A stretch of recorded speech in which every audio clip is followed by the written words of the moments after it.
Hi everyone in English 2323. It's Dr. E and I'm here with your week 11 instructional video.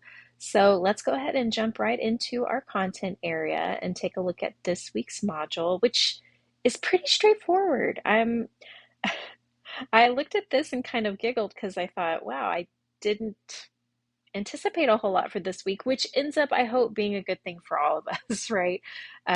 So this week we have a biography to read about Catherine Mansfield by our course text editors, and then a short story by Mansfield called The Garden Party, which is really good. I mean, so this is our first foray kind of into the 20th and 21st century authors. Um, so hopefully after reading that, intro chapter on the background and the context of the 20th and 21st century, we can get a sense of, you know, um, what's going on in the UK and the United Kingdom and Great Britain at this time. And Mansfield is kind of an interesting character because she starts, in New Zealand and then ends up in England. So her perspective is pretty interesting. She talks about class and, just all kinds of stuff.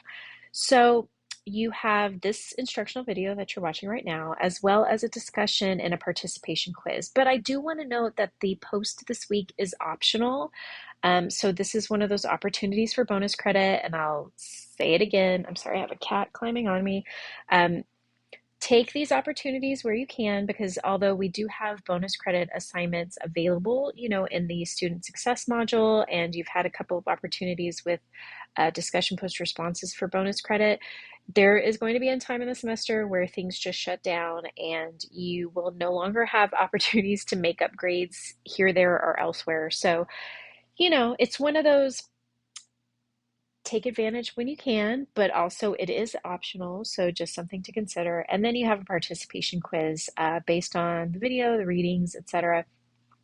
I want you to note that the random word for this week's quiz is going to be scissors, so keep in mind.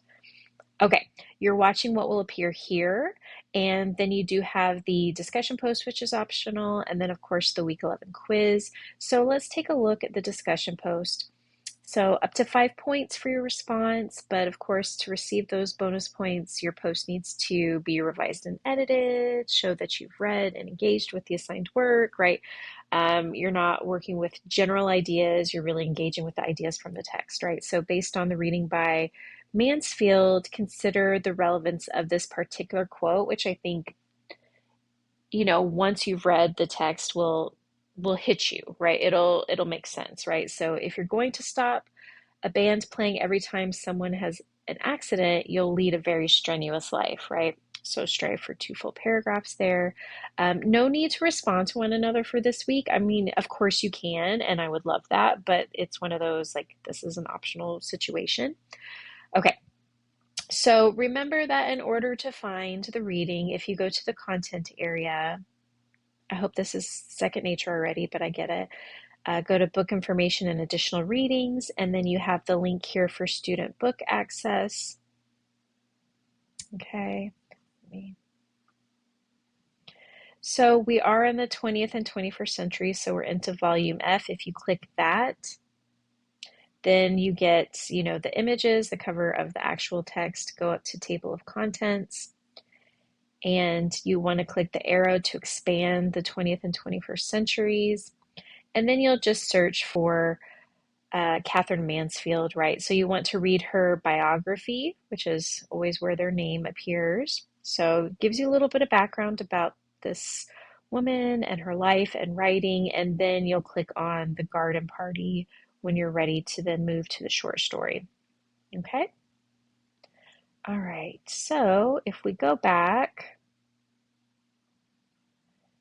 and we go back to the content area, we'll take a look at the rest of the weekly module, which is, again, pretty straightforward because we do have that participation quiz worth a bit more than it usually is, just because that's kind of all we have on our plate this week. So make sure that you have read everything and are prepared to answer those details. Okay, if you have any questions, you can, of course, email me directly or hit up the Q&A discussion board. I'm not going to be available for office hours, let's see, Monday or Tuesday. I have full day workshops that will pull me away from my desk. And then Friday is actually considered a holiday. It is considered Good Friday. So the campus is closed, but I'll still be around if you need to reach me via email or if you want to hit me up on Remind, whatever the case may be, you are welcome to do so. But take care. Good luck this week and let me know what I can do to help you along the way.